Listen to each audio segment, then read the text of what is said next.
Deleted Session, November 26, 1973. Good evening. In your terms and in your probability, your parents' lives are over, completed. And when in your reality, you paint a picture, it is finished, completed. And yet, even in that context, it outlives your completion of it, and endures. Surely, lives are as important as paintings, and as such multidimensional creations far outlet the paintings that are representations of the life you know. When you have completed a life, then it is as if you have finished a living portrait of yourself, using the mediums of space and time. Then you have the painting to examine. The memories and the realities within that portrait are yours to learn from and to use as a model for other such living portraits in time and space.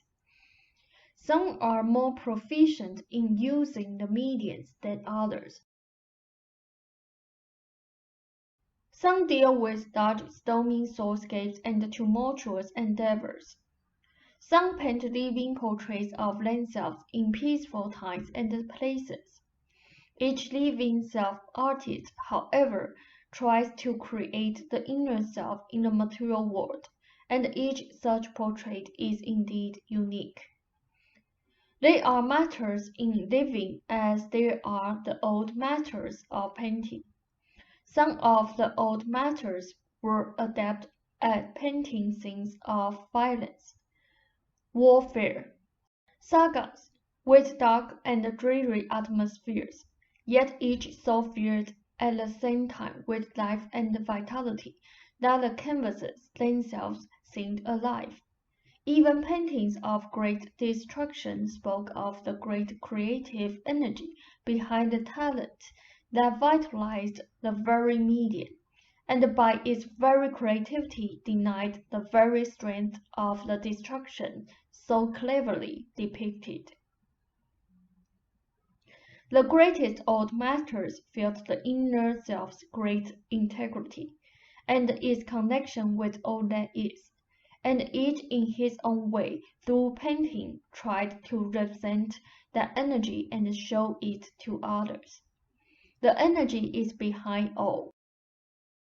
When you look at the great word picture before you in space and time, look at it as you would a multidimensional worldscape painted by some artist who was all of the great masters in one, and behind the scenes of destruction and conflict, feel the great energy that in itself denies the destruction that is in that case so cleverly depicted. Now there are progressions, so to speak, of understanding, and when you reach the level currently experienced by yourself and Ruber, then you will be driven because of the seeming conflict into the kind of synthesis that I have just spoken of allegorically. This applies to your understanding of private lives as well as world conditions. You want to be an excellent painter. At least you want to paint your own unique vision, and Ruber wants to write his. Those particular aspirations will lead you, and are leading you, to the realization that life itself is an art, composed of the same ingredients of inner inspiration, spontaneity, and conscious organization and discrimination. You still do not really understand.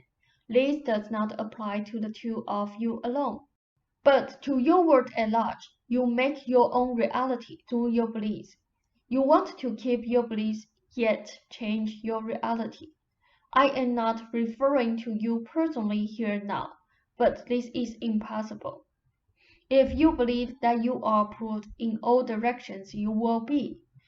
Your experience will prove it out. If you believe there is no peace in your world, in your private world, there will be none. If you want peace, you must insert the belief in it and then your experience will justify it. You cannot say to yourself 20 times a day, there is no peace, and at the same time expect to find some, with any possibility of achieving anything but conflict. There is no other way.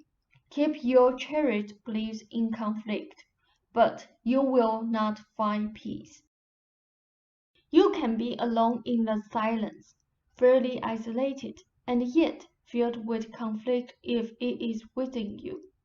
You can be surrounded by some noise. Rob noted, as Seth. Jane pointed to the ceiling. Someone was moving into the apartment above us. They said, or traffic, and the feel is great synthesis with the vitality of life, and it can be conducive to peace. This does not mean that silence at times is not preferable to noise. It means that you make your own reality. It means that the belief in discordant conditions initiates it. I am not saying that others are not involved, but that discordant thoughts bring about discordant reactions in others, to which they will react according to their own beliefs. But no one creates your private reality but you.